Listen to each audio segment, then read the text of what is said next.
Happy Sunday, everybody. Welcome. I have another video like always. Anytime I have study time, I like to share it. I kind of strayed away from it for a little bit, but if you go down on my video on my page, you'll see that I have done videos about God. I'm in my moo-moo, and that's okay because I'm in my house and I'm comfortable, and I don't make videos because I want likes on how I look. I make videos because I want you to draw closer and grow with God. So today we're going to talk about the same God. Romans 2:11 says, "For God does not show favoritism." Some of the Amplified Version says, "With God, one person is not more important than the other." Okay, I'm looking down because I have my notes because I want to make sure that I'm giving you what God has given me, right? So we all know the saying where we say, God, I'm God's favorite, right? I'm God's favorite because he did this for me. I'm God's favorite because he did that for me. I'm God's favorite because. Imagine sitting at a table and God does something for you. Let's use me as an example. I'm sitting at the table and God miraculously does something on my phone, and I'm like, oh my God. I cannot believe God just did this. I knew I was his favorite. I knew it.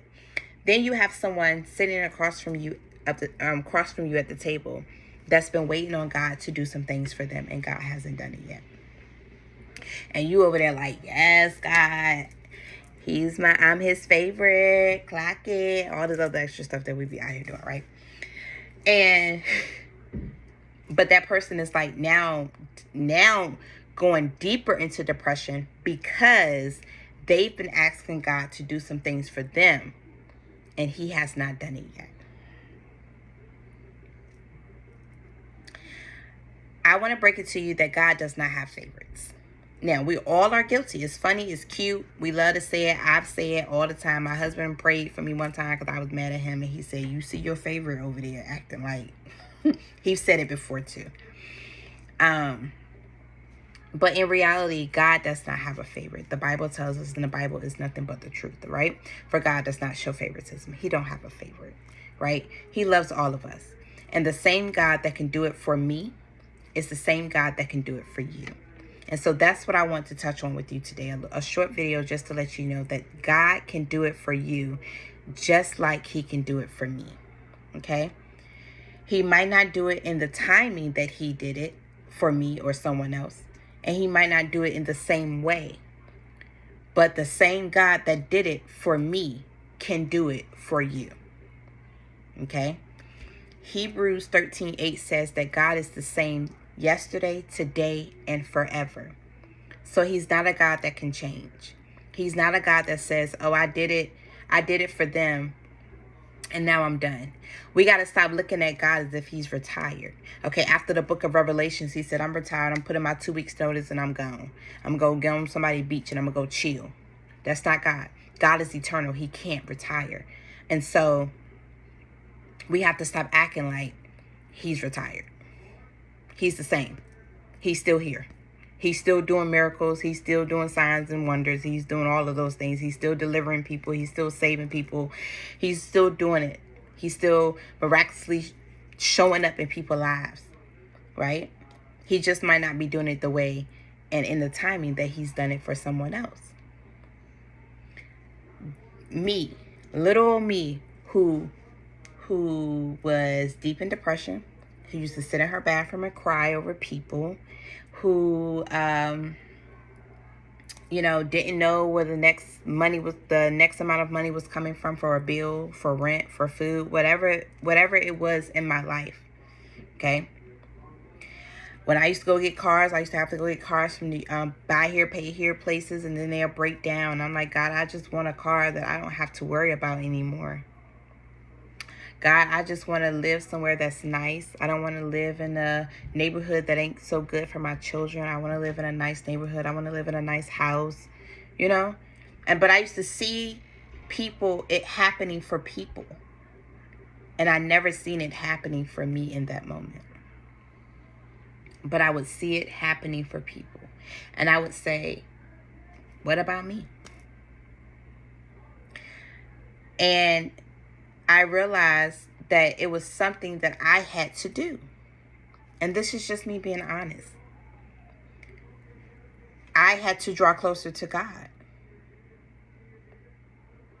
This video is actually going a whole nother way than where this says.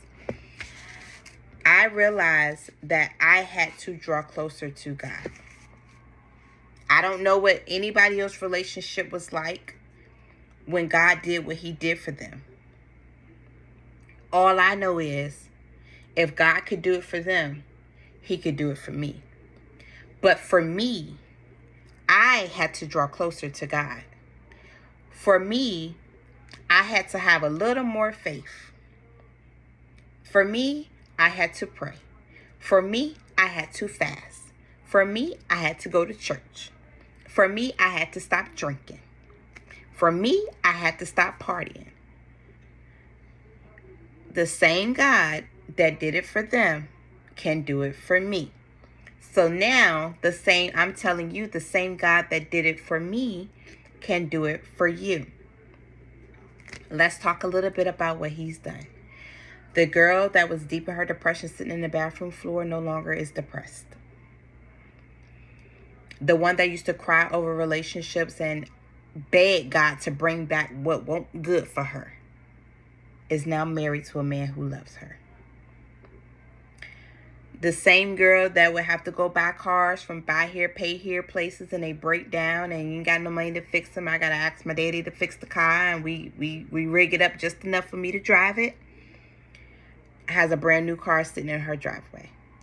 The same girl that would get evicted, the same girl that would didn't know how she was going to pay this and pay that, has a nice home now. And bills is paid on time. The same God that did it for me is the same God that can do it for you. There is no favoritism here. He don't love me more than he loves you. But this video is going to be in 3 parts. I have three parts to this.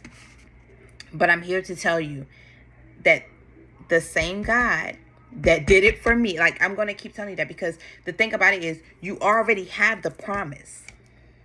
You already have the promise. The promise has been given to you. Now all you need is the instruction.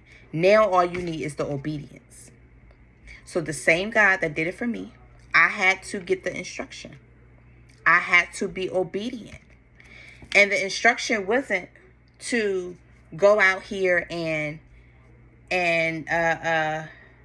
build a business or do anything like that. The instruction was draw closer to me. The instruction was pray. The instruction was go to church. The instruction was serve. The instruction was do what I said. Simple as that, right? And as I drew closer to God, God drew closer to me. And God has opened doors and God has done things for me that I never thought would be able to happen.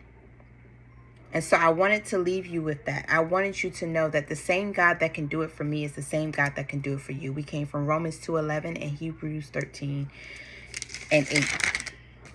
So whatever you are believing God to do, believe that he can do it. The same God that raised Lazarus from the dead and gave him life again, he can give you life again in the dead situations in your life. The same God that healed the woman of the issue of blood, he can heal you too. Whatever you are in need of healing, whatever kind of healing that you're in need of, God can heal you too. All right?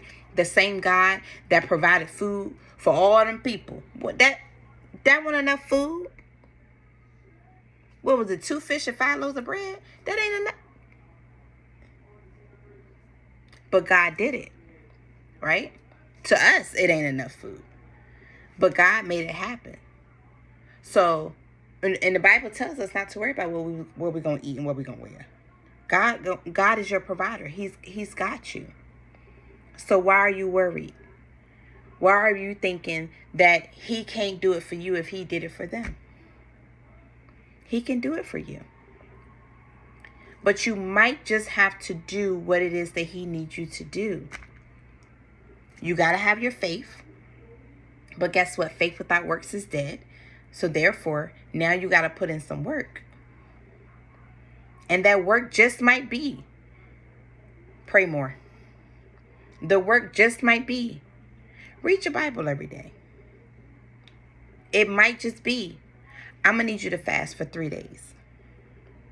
Okay? We can't ask God to move and we don't make time for him. We can't ask for his hand and we don't want to take on his heart. Hand meaning, gimme, gimme, gimme. And then his heart meaning, well, I need you to change this. Right? I wanted God to do some things for me, but God had to change some things inside of me. The girl that used to hang outside of her car, let me tell you, y'all, I used to drink Hennessy from the bottle. People used to say, girl, you drink that like a man. Okay, that was my drink. Okay? I used to tear it up. Okay, go to the club, go to the alley, and get it straight. But God said, I'm going to need you to change some things. I'm going to need you to leave some people, and I'm going to need you to change some things. Am I right now exactly where I desire to be? Absolutely not. But I am not where I used to be, and I am not who I used to be. I am absolutely somebody different, and people can tell you that. People can really witness to that. People tell me all the time, Tamara, you are not like you used to be. Okay, hot head, ready to fight. People probably look at me now and be like, girl, you can't fight. Right? But I used to be hot head, ready to fight. Drinking and driving. Me and my friend used to go and get these little fruity little drinks. They look like little slushies, and they was like in these long tubes. And girl, we riding up and down the street, but drinking alcohol, ain't caring about nobody, life, or nothing. God had to change me from the inside out. And so maybe he got to work on you from the inside before you can even see the things that he's doing on the outside. You got to be able to recognize what he's doing on the inside of you before you can even see what he's doing on the outside. God had to work from the inside. I was depressed. I was ready. I don't know what I was about to do to myself. I ran out of my house one morning after sitting in the bathroom. No, I sat in the bathroom all night in the floor crying, depressed. Wonder why ain't nobody love me. When God like, I love you, girl. Wonder why ain't nobody love me. Went to bed, woke up the next morning, ran out my house because I felt like I was going to do something to myself and went to the hospital. Because I felt like I was going to do something to me.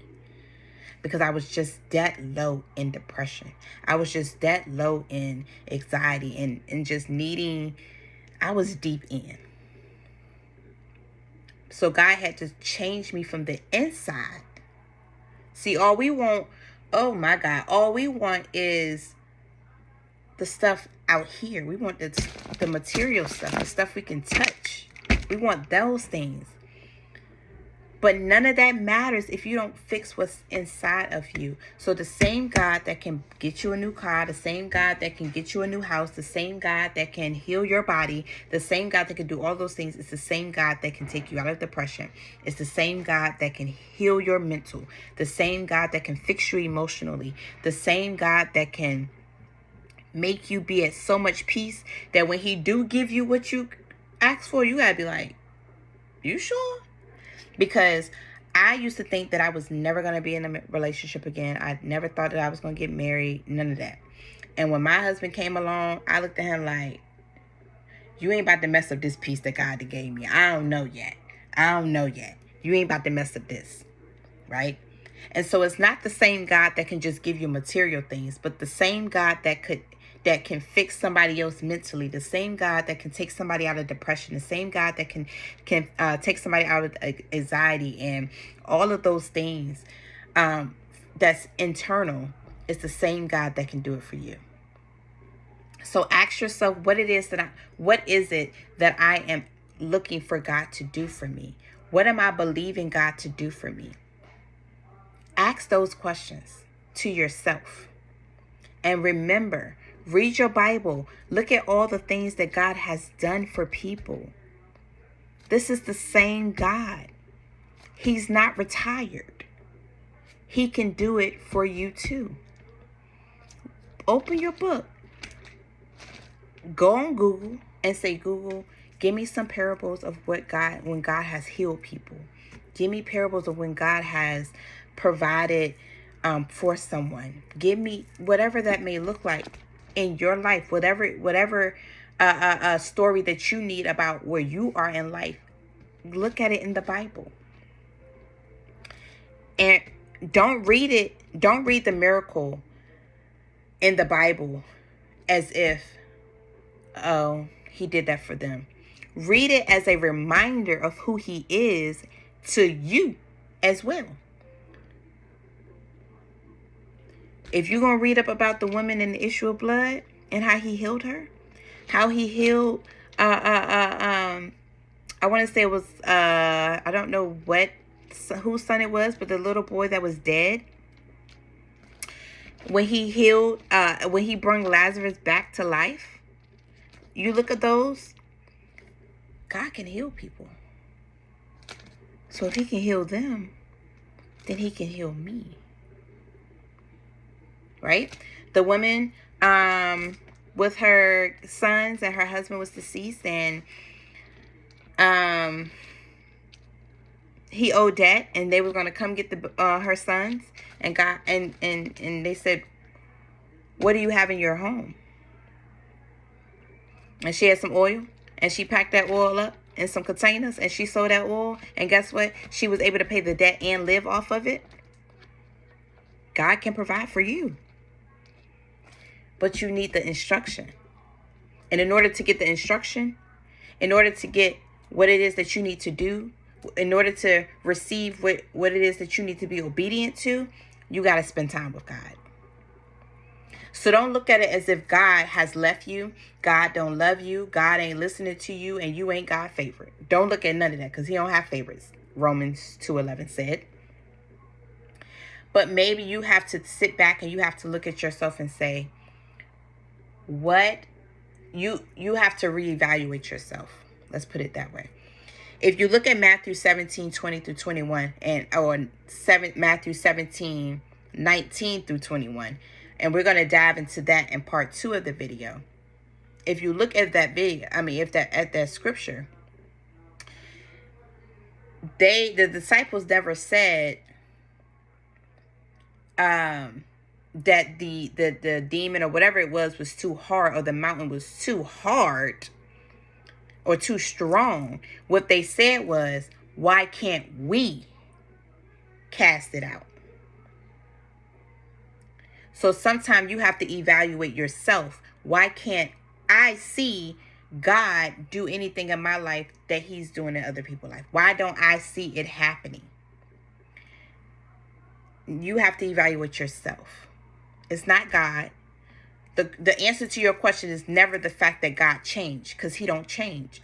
You have to look at you and see what you have done. See how you have changed. See what you are not doing. Right? So if you're in a situation or you're in a season where you feel that God has left you, or he won't do it for you, pray. Read your word. Fast. Go deeper in God. That's it. Like I said, I'm not perfect. And some days I still be like, he ain't did that yet. But I go back and I remember the things that God has done for me. And I look at how God has brought me out of situations. God literally has told me to leave my job. I am at 2 years that God has told me to leave my job. And in the midst of all of that, my bills is paid, and it ain't just because I have a husband. My bills is paid. We got a new car in the yard. But most importantly, my mind, my mental, I feel so much better than what I did 3, 4, 5, 6 years ago. Okay? I feel so much better because I went deeper in God. Let me say it that way. I went deeper. And can I go deeper now? I absolutely can. Am I trying to go deeper? Absolutely. Okay? So, it's not, God's not listening to me. God don't love me. Evaluate yourself. See if you're listening to God. See if you're doing what he told you to do, so that you can see what it is. So you can see God do it in your life like you see him do it in other people's lives.